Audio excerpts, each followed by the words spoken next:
Yo les corbecs. Là, je voulais parler de l'essentialisation. Alors donc l'essentialisation, en général, on parle d'une personne. On va dire, oui, un tel, il est ceci ou il est cela. Les mecs, les arabes, les femmes, les féministes, les boches, les japonais. Vous voyez, les Russes ou les Ukrainiens, c'est le même merdier en fait. En fait, à la base, on réduit une personne à une de ses caractéristiques, une seule de ses dimensions. Mais en fait, on fait ça dans plein de sujets. Alors c'est quelque part, c'est faire une généralisation. Moi j'ai déjà parlé de ce sujet de faire des généralités pour mieux comprendre le monde dans son ensemble, en globalité. Mais en vrai, faut bien garder en tête que personne n'est une moyenne. On n'est pas des moyennes statistiques. Hein. Individuellement, on est des individus. Et je veux dire, c'est pas parce que pendant la guerre, la majorité des Allemands étaient nazis qu'ils l'étaient tous. Il y avait aussi des résistants. Et pareil, dans la police de Vichy, tous n'étaient pas des collabos. Certains étaient aussi des résistants. Vous voyez ? Donc c'est vraiment, je reviens sur ce terme d'essentialisation. À ne pas confondre avec l'essentialisme, c'est autre chose, une notion philosophique, c'est différent. Mais cette essentialisation, elle est bien pratique parfois pour justement faire des raccourcis, mais justement le problème c'est que rares, pour ne pas dire aucun, rares sont ceux qui, lorsqu'ils se permettent de faire des généralités pour exposer un problème dans toute sa complexité, rares sont ceux qui vont volontairement prendre juste les quelques secondes nécessaires pour détailler que oui mais non. Alors bon, ok, on peut voir le problème en gros comme ça, mais il faut pas oublier qu'il y a aussi non seulement les exceptions, mais que de toute façon, voilà, on peut pas. J'entendais tout à l'heure, c'était un reportage sur les rapports compliqués que le Japon entretient avec ses voisins, justement du fait du passif de la Seconde Guerre mondiale et que le peuple japonais, l'armée japonaise, s'est comporté de façon assez abominable. Hein. Ils avaient rien à envier au docteur Mengele et compagnie. Mais et que dans le reportage, il y avait une Coréenne ou je sais plus qui disait oui, avant on disait pas les Japonais, on disait ces salauds de Japonais. Ça semble légitime, hein, vu comme ça. Mais faut pas oublier qu'à la base, parce que bon, c'est vrai que ça n'efface en rien les horreurs qui ont été commises, hein. Mais à la base, faut voir que le Japon lui-même, dans son histoire, il a été envahi par la Corée. Alors, ils ont réussi à repousser les envahisseurs, mais quand même, il y a eu tentative au moins. Mais à la base, le Japon lui-même, les peuples qui vivent au Japon, les Japonais, ceux qu'on appelle les Japonais, c'est des Chinois qui ont envahi une île qui était peuplée par des autochtones. Vous voyez, faut toujours garder en tête qu'il y a ces dimensions beaucoup plus complexes que simplement réduire un peuple, tout un peuple, à son chef. Vous voyez, je pense à ça, moi, c'est par rapport à ces histoires de guerre en Ukraine. Il y a ceux qui vont être les tenants de oui, Poutine, il fait ce qu'il a à faire, c'est bien. Et puis il y a les autres. Non, Poutine, c'est un salaud.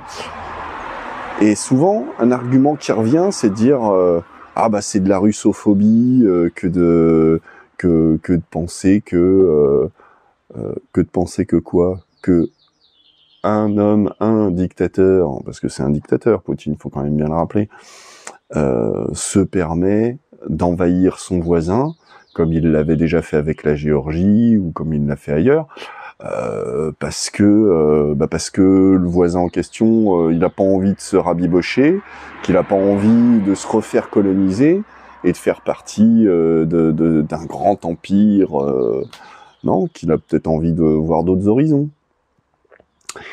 Et donc, c'est pas parce que on est contre Poutine que ça veut dire qu'on est contre les Russes, salauds de Russes, hein. Vous voyez, c'est tout ce genre de conneries que je veux dénoncer là tout de suite, là, ce genre de simplification, mais qui en fait attise la haine des uns envers les autres, en vrai, parce que comme je disais l'autre jour, hein, donc merci, je sais plus qui c'est qui m'a donné la citation l'autre jour, qui est donc de Paul Valéry, qui disait que la guerre, c'est des gens qui se massacrent, des gens qui ne se connaissent pas et qui se massacrent pour le compte, ou je sais plus la phrase exacte, pour le profit de gens qui se connaissent très bien et qui ne se massacrent pas. Voilà. Vous avez pas le sentiment d'un déjà-vu, là, avec ces histoires de Poutine et compagnie? C'est la même merde, hein. Ou Xi Jinping avec Taïwan, ou... Parce que bon, on en réentendra parler de ça, hein. C'est pas fini, hein, loin de là. Vous voyez, les gens... C'est pour ça que je dis que je me méfie des radicaux en tout genre, des fanatiques en tout genre, que justement j'essaye de garder ça loin de mon esprit. Je dis pas loin de moi, parce que de toute façon, on choisit pas les gens qu'on croise dans la rue, hein, mais loin de mon esprit. Parce que c'est là que ça commence. Je veux dire, vous savez pourquoi est-ce que je suis contre le fait que on exprime la violence, ou qu'on exprime son dégoût, sa haine pour les uns, pour les autres, parce que justement, c'est comme ça que ça commence, c'est comme ça qu'on se rend intolérant soi-même. Il y a plein d'exemples. Je vois, moi, enfin, il y a plein de sujets comme ça qui peuvent cristalliser ce genre de problématiques. C'est-à-dire, par exemple, l'histoire féminisme contre masculinisme. Aussi bien on entend des masculinistes qui racontent de la grosse merde que des féministes qui racontent de la grosse merde. Et ces gens-là, ils mettent tout le monde dans le même sac. C'est des conneries. Putain, faut arrêter avec ça. On s'intoxique tous les uns les autres avec ces envies de vengeance et de... Parce que chaque fois qu'on exprime ce genre d'idées, on l'exprime à d'autres. Donc on pollue l'esprit des autres. On les valide dans leurs propres envies vengeresses. Ce genre de conneries. Pour ça, moi, je vous dis que je veux pas donner cet exemple-là et que je m'en veux quand moi-même ça m'arrive de m'énerver, d'exprimer ce genre de choses, et que c'est bien de le reconnaître quand ça nous arrive et d'essayer de réparer, non pas de réparer réparer l'affront des fois quand ça peut arriver, ou ne serait-ce que réparer notre propre façon de nous comporter en société. Ne pas, quitte à, allez, Il y a ce truc de la fierté là, de pas vouloir perdre la face. Alors on se retrouve souvent dans l'impossibilité sociale d'exprimer ses regrets, ses excuses, parce que ou alors si, il y en a qui le font par filouterie. Hein, c'est un bon gros mensonge, tout à fait hypocrite, mais bon. Quand on oh pardon monsieur le juge, excusez-moi, oh j'ai pas fait exprès, mais quand on ne pense pas un mot, hein. C'est pour ça que je voulais pas, moi aussi, quand je suis passé au tribunal, là, je voulais pas me comporter de cette façon veule, comme ça. Non, moi je voulais, voilà, rester intègre, oserais-je dire. J'étais pas d'accord, je l'exprimais. Mais ça n'a pas plu. Hein. Bon, enfin, c'est pas pour parler de ça que... Non, ce que je veux dire, c'est que on est tous potentiellement capables de se comporter mal les uns envers les autres. Et justement, cette essentialisation comme ça, quand, voilà, je vous dis, salaud de russe, ou salaud d'ukrainien, ou salaud de ceci, salaud de cela, c'est oublier qu'il y a des gens derrière, que c'est pas parce que une majorité de connards a voté pour Macron que ça veut dire que je suis représenté par Macron. Oui, bah malgré moi, ouais, malgré moi, voilà. Il est élu, bon, c'est le président que la majorité a décidé de mettre à la tête de l'État, et la majorité, non, pas la majorité, uniquement la majorité de ceux qui se sont pliés au jeu des élections, et qui, par le fait que on a un système électoral conçu d'une telle façon que on se retrouve avec deux choix, et puis bah c'est celui qui remporte le plus de voix au final entre deux. Donc ce qui est pas du tout représentatif en réalité de la volonté sociétale. Et donc oui, je suis pas sûr que s'il y avait des vraies élections libres en Russie en ce moment, Poutine, vous croyez qu'il passerait? Je suis pas sûr, moi. Et puis il n'y a pas que cette histoire de Poutine, de toute façon. En plus, il y a la propagande d'État. Hein. Faut pas croire qu'on n'a pas une propagande d'État, et qui se fait de plus en plus féroce. Hein. Parce que quand on voit le discours de... je sais plus si c'était Retailleau, je crois que c'était Retailleau là, que je viens de voir au zapping, à propos des manifestations contre la 69, qui les qualifie quand même de barbares carrément, sans déconner, autant que ça. Vas-y, t'avais pas un mot encore plus fort, genre des nazis, quoi, ou je sais pas, des criminels de guerre. Je suis sûr là, allez, force-toi un petit peu, tu dois pouvoir faire mieux que ça encore. Non, sans déconner, des barbares. Et justement, c'est là où quelque part, quand on se retrouve dans une situation où on fait que monter dans l'écran, que montrer que la seule réplique face à un État injuste, c'est de prendre les armes. Et bah, il y a des connards qui se mettent des cagoules, et puis qui balancent des caillasses, et puis qui... Ouais. Mais c'est des connards, hein. Des barbares, faut pas exagérer. Mais c'est des connards. Parce que, je veux dire, c'est pas comme ça que vous allez convertir le reste de la France, hein, les gens, à votre cause. C'est pas comme ça, hein.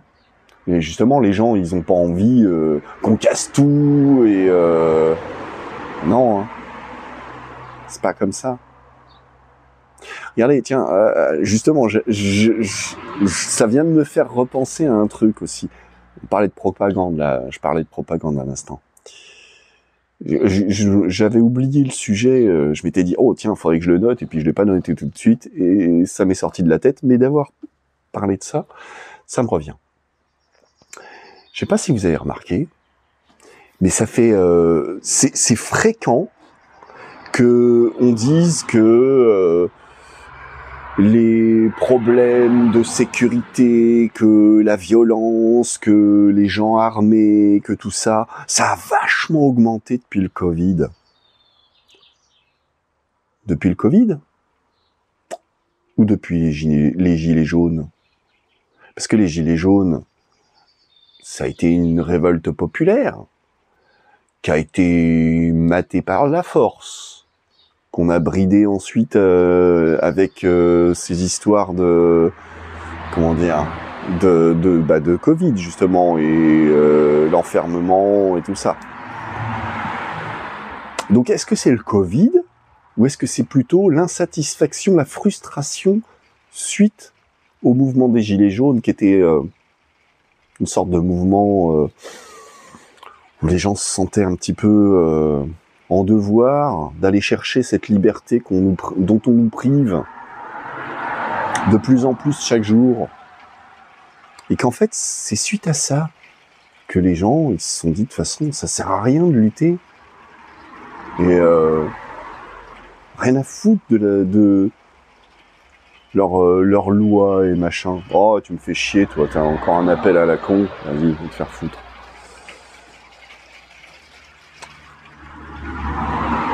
Je vous parlais de cette histoire de Darmanin. Non, c'est pas Darmanin, c'est Retailleau.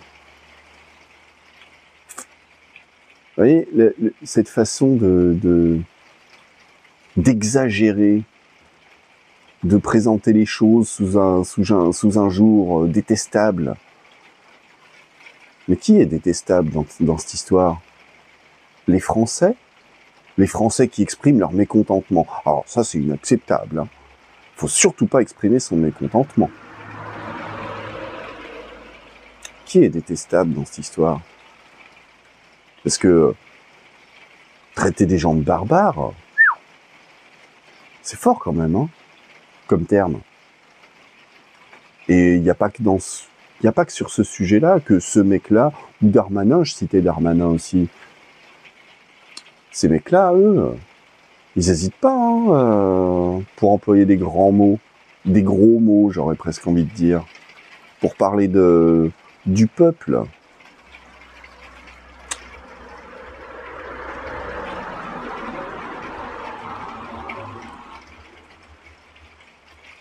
L'essentialisation. Réduire les opposants à un projet, les réduire à des barbares. C'est peut-être un peu des trous du cul, hein, pour oui, s'estimer en droit de... Je vous dis, comme pendant les Gilets jaunes, ceux qui sont rentrés dans l'Arc de Triomphe et qui ont tout cassé à l'intérieur. Ça, moi, ça m'a choqué, ouais. Je trouvais que c'était des cons, les mecs qui ont fait ça.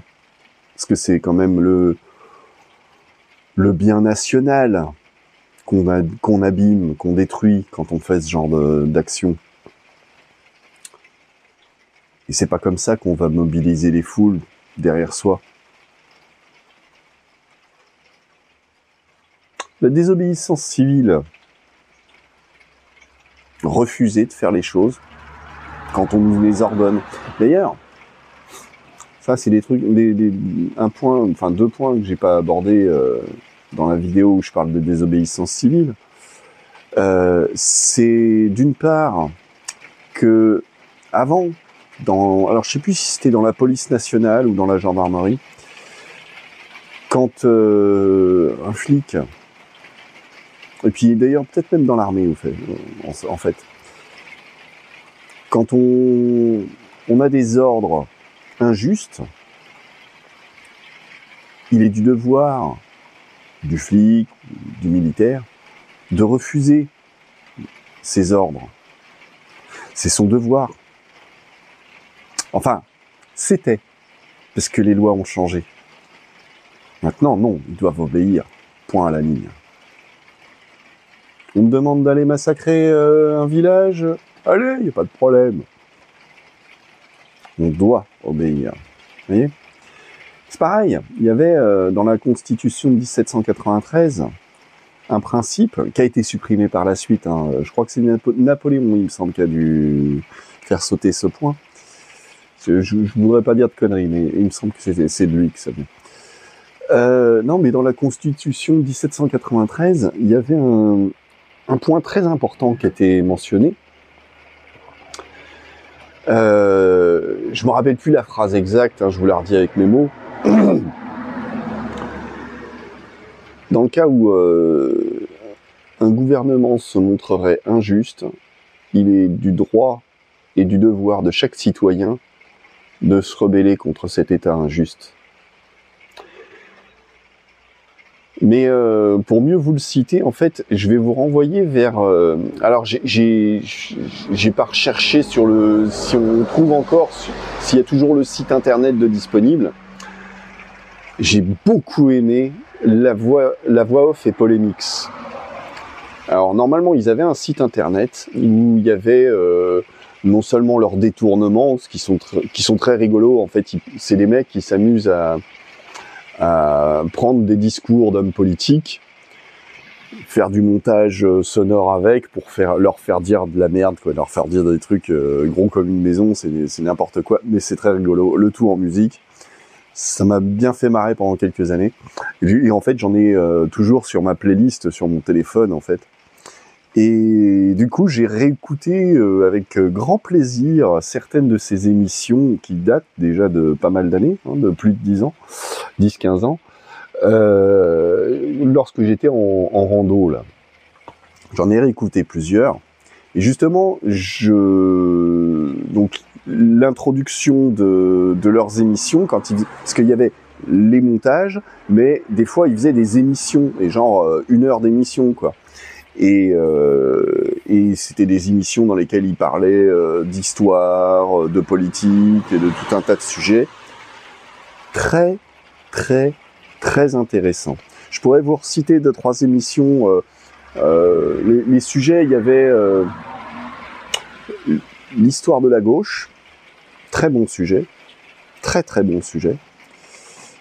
Qui remet d'ailleurs un petit peu Mitterrand à sa place, à la vraie place qu'il devrait occuper dans l'histoire, non pas comme sauveur de la gauche, mais plutôt comme celui qui l'a vendu à la droite et au libéralisme.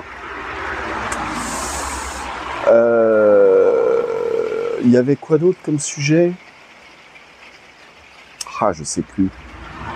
Ah, j'en ai réécouté 2-3 des émissions là en entier pendant que j'étais en rando là.